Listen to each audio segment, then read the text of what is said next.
والأرض ولو أن أهل القرى آمنوا واتقوا لفتحنا عليهم بركات من السماء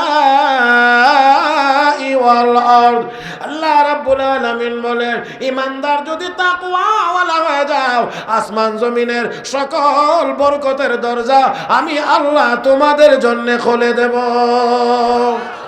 কে খুলে দিবেন? কে খুলে দিবেন? বরকতের দরজা আল্লাহ খুলে দিবেন। ও মুসলমান, আল্লাহ তো বরকতের দরজা খুলে দিয়েছেন।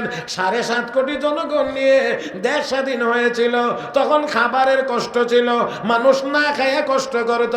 আর এখন এমন বরকত হইছে বেশি খাইয়া কষ্ট করে। হ্যাঁ, বেশি কম খায়া না বেশি খায়া?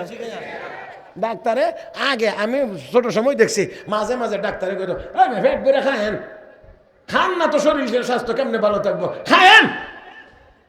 আর এখন ডাক্তারের কাছে গেলে খালি কমায় খায়েন। আস্তে আস্তে হ্যাঁ হ্যাঁ হ্যাঁ কম খায়েন কম খায়েন কম খায়েন কম খায়েন। আল্লাহ আর আর আর আর অনেকজন তো আছে মাশাআল্লাহ বারডেম শরীফ থেকে একটা আমল নামা ধরাই দিছে, কলা অর্ধেকটা